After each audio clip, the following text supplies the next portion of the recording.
साईं की बात। बच्चे, कुछ फैसलों को ना मेरे बच्चे वक्त पर छोड़ दो। जिन फैसलों को हम वक्त पर छोड़ देते हैं ना, वो फैसले बहुत सही होते हैं मेरे बच्चे। और जिन फैसलों को हम बहुत जल्दबाजी में करते हैं ना, तो वो जाने अनजाने हमसे गलत हो जाते हैं। तो जो चीज़ें वक्त पर हों वो सही होती हैं। और जो बुरा समय है ना तुम्हारा, वो भी खत्म हो जाएगा। चिंता मत करो, बस मैं उसी में लगा हुआ हूँ, उसी में योजना बना रहा हूँ तुम्हारे लिए कि कैसे और क्या करना है। और वो तुम्हारे सामने प्रत्यक्ष रूप में हो जाएगा, तुम चिंता मत करो। और सुनो, जो तुम मुझे चंदन का टीका लगाते हो ना, तो मेरे माथे से ही ना थोड़ा सा टीका लेकर अपने माथे पे लगाया करो। ऐसा किया करो तुम, देखना तुम्हें ना बहुत अच्छा महसूस होगा, तुम्हारा दिमाग हमेशा ठंडा रहेगा। और सुनो, कविताएं तुम बहुत अच्छी लिखते हो। हाँ, कविताएं तो तुम इतनी अच्छी लिखते हो कि क्या बताऊं। तुम ना जब कविता लिखकर मुझे सुनाते हो कि साईं देखो मैंने आपके लिए कविता लिखी है, तो मुझे बहुत अच्छा लगता है। तो ऐसे लिखा करो। जब भी तुम मेरे बारे में कुछ शब्द लिखते हो ना, अपने शब्दों में अपनी एहसासों को, अपने प्यार को, अपने भावों को मेरे आगे प्रकट करते हो ना, तो मुझे बहुत खुशी मिलती है, बहुत खुशी। वो जो 4 शब्द है ना तुम्हारे, जो 4 पंक्तियां हैं, वो मेरे दिल में उतर जाती हैं तुम्हारे लिए। तुम्हारी बातें सुनकर इतना अपनापन मुझे महसूस होता है ना मेरे बच्चे। वैसे तो मेरे बच्चे हजारों हैं, लेकिन कुछ ही मेरे बच्चे ऐसे होते हैं जो सिर्फ और सिर्फ अपने बाबा को पूछने आते हैं, जो अपने बाबा से बात करने आते हैं। वरना तो हर कोई मुझसे मांगने ही आता है, मेरा कभी कोई हालचाल नहीं पूछता। बहुत कम बच्चे ऐसे होते हैं जो अपने बाबा का दुख दर्द बांटते हैं। क्या मुझे दर्द नहीं होता? क्या मुझे तकलीफ नहीं होती मेरे बच्चे?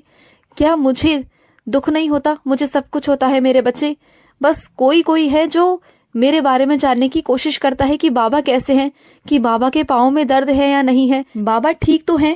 क्योंकि मैं अपने हर एक बच्चे के दुख को, दर्द को अपने ऊपर ले लेता हूँ और मैं बीमार पड़ जाता हूँ। ऐसा होता है अक्सर मेरे साथ।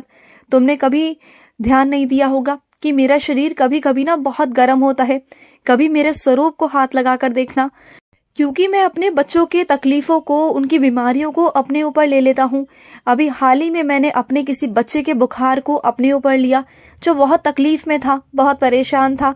उसे मैंने मुक्त कर दिया उस बीमारी से, और वो बीमारी मैंने अपने ऊपर ले ली मेरे बच्चे। अब मैं बहुत परेशान हूँ, लेकिन तुम मेरे लिए चिंतित मत हो। तुम्हारा बाबा है ना, मैं सब ठीक हो जाऊंगा।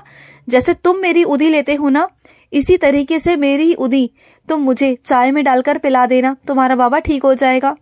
और सुनो, वैसे तुम जाने कहीं और वाले थे, लेकिन आओगे तुम मेरे पास। आज तुम महादेव के दर्शन करोगे, आओगे तुम मेरे पास। तुम कहीं और जाओगे, लेकिन वहां से ना घूम फिर कर मैं तुम्हें बुला लूंगा महादेव के रूप में दर्शन देने, और तुम मेरे पास आओगे मेरे बच्चे, खुद चलकर आओगे। और तुम खुद सोचोगे कि ये कैसे हुआ, ये मेरा चमत्कार होगा, ये मेरी लीला होगी कि मैं तुम्हें ढेर सारा आशीर्वाद देने अपने पास बुलाऊंगा।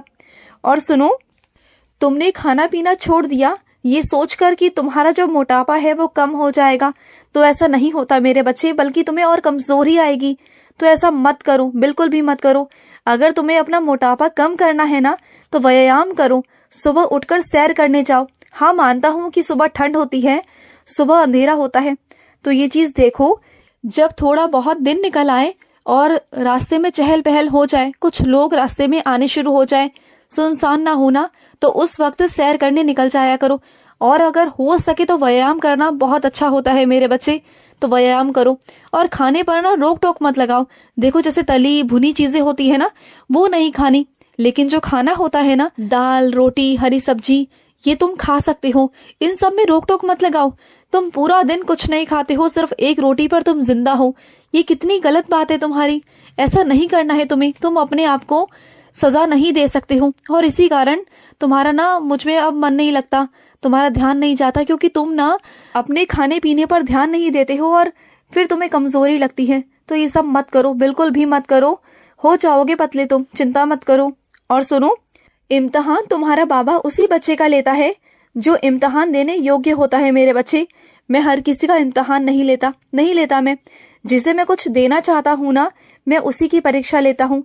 जो बच्चे मेरे चरणों में आ जाते हैं, जिन्हें मैं अपना बना लेता हूँ ना, बस वही मेरे बच्चे इम्तिहान देते हैं, जो मुझ पर विश्वास करते हैं। वरना मैं हर किसी का इम्तिहान नहीं लेता, बिल्कुल भी नहीं लेता मेरे बच्चे। और सुनो, तुम्हारे लफ्जों तक कुछ बातें आ जाती हैं और आते आते रुक जाती हैं। किसी से तुम बहुत दिनों से कुछ बात कहना चाहते हो, लेकिन कहते कहते रुक जाते हो कि पता नहीं सामने वाला हाँ कहेगा ना कहेगा, क्या करेगा, ये सोचते हो। देखो वो तो बात की बातें हैं ना मेरे बच्चे, कि वो क्या कहेगा क्या नहीं कहेगा, लेकिन तुम्हें जो तुम्हारे मन में बात है वो कह दो। जो तुम्हारे लफ्जों तक आती है ना, वो तुम्हारी आवाज के द्वारा उस सामने वाले तक पहुंच जानी चाहिए मेरे बच्चे। देखो जिसे तुम जो बात कहना चाहते हो ना कहीं वो सामने वाला ये बात को जानता है कहीं ना कहीं, और उसे आभास भी है। और मैं तुमसे यही कहूंगा कि तुम्हें सकारात्मक ही वहां से तुम्हें उत्तर मिलेगा, तुम कह दो। लेकिन बाकी मैं तुमसे फिर भी यही कहता हूँ कि जो होगा सो देखा जाएगा। तुम्हारा बाबा है ना, तुम बस कह दो, बेधड़क होकर कह दो, तुम्हारा बाबा तुम्हारे साथ है। सुन रहे हो ना तुम? और सुनो, मुझे पता है कि तुम्हारी बहुत कीमती चीज गुम हो गई है और तुम उसे ढूंढ रहे हो, और तुम किसी को घर में बता भी नहीं पा रहे हो कि क्या गुम हो गया है। अगर बताओगे तो डांट पड़ेगी, तुम बता नहीं रहे हो। तो सुनो, चिंता मत करो, वो घर में ही गिरी है, चिंता मत करो, मिल जाएगी। बिल्कुल चिंता मत करो, हो जाएगा। तुम बिल्कुल परेशान मत हो, इत्मीनान से और आराम से ढूंढोगे तो मिल जाएगी। ऐसे हड़बड़ाओगे ना तो ध्यान नहीं आएगा। आराम से ढूंढो, मिल जाएगी मेरे बच्चे। मेरा नाम जाप करो और ढूंढो, मिल जाएगी, तुम्हारे सामने ही आ जाएगी वो चीज। चिंता मत करो। और सुनो, जितना सच में वजन होता है ना, उतना झूठ में नहीं होता मेरे बच्चे। झूठ तो इतना हल्का होता है ना कि वो कभी भी तुम्हें छोड़कर तुम्हारा साथ छोड़ जाएगा। लेकिन जो सच है ना मेरे बच्चे, उसमें इतना वजन होता है कि वो ना कभी अपनी जगह से हटता है और ना कभी हटेगा मेरे बच्चे। अगर सच के साथ खड़े रहोगे ना तो कभी भी डगमगाओगे नहीं, लेकिन अगर झूठ का साथ दोगे तो डगमगा जाओगे। तो सोच समझ कर किसी भी पक्ष को चुनना। सुन रहे हो ना? किसी ऐसे पक्ष को चुनना जो सच हो, जो सही की राह पे चलता हो, जिससे तुम्हारा नाम भी ना डूबे, तुम पर भी उंगली ना उठे। क्योंकि क्या है ना, तुम अगर गलत का साथ दोगे तो आज नहीं तो कल तुम पर भी उंगलियां उठेंगी। तो गलत का साथ देने वाला गलत ही होता है मेरे बच्चे। तो तुम गलत का साथ बिल्कुल भी मत दो, सोच समझकर फैसला लेना। और सुनो, कोई जानबूझकर तुम्हें परेशान करने की कोशिश करता है ना, जानबूझकर कुछ ऐसी चीजें तुम्हारे सामने चला देता है जिसकी ध्वनि से तुम्हें बहुत परेशानी होती है, बहुत गुस्सा भी आता है, ना वो तुम्हें कोई काम करने देता है ना कुछ करने देता है। तो सुनो मेरे बच्चे, अपने कानों में ना उस वक्त कुछ ऐसा डाल लिया करो जिससे कि उनकी आवाज तुम्हारे कानों तक ना पहुंचे। वो सिर्फ जानबूझकर तुम्हें परेशान करना चाहते हैं। वो जानबूझकर इतनी लंबी वाली आवाज करते हैं, इतनी तेज आवाज करते हैं कि तुम परेशान हो जाओ और तुम उनसे जाकर लड़ो, भिड़ो उनसे जाकर। लेकिन तुम ऐसा मत करना, उन्हें करने दो। कितने दिन करेंगे वो? 1 हफ्ता, 2 हफ्ते, कुछ महीने, फिर वो अपने आप शांत हो जाएंगे। तुम चिंता मत करना। और सुनो, तुम्हारे घर में ना लक्ष्मी जी का आगमन होने वाला है मेरे बच्चे।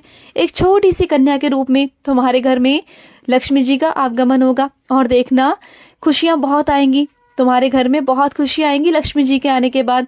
लक्ष्मी जी के पैर पड़ते ही तुम्हारे घर में बहुत बरकत होगी। तुम देखना, तुम्हारा काम में भी बढ़ोतरी होगी और तुम्हारे घर में भी। तुम देखना, तुम्हारे घर में बहुत प्यार होगा, बहुत उन्नति होगी, बहुत विकास होगा। सिर्फ कृष्ण जी का रूप आने से कुछ नहीं होता, लक्ष्मी माँ के आने से भी बहुत कुछ होता है मेरे बच्चे। क्योंकि लक्ष्मी माँ राधा का ही रूप है।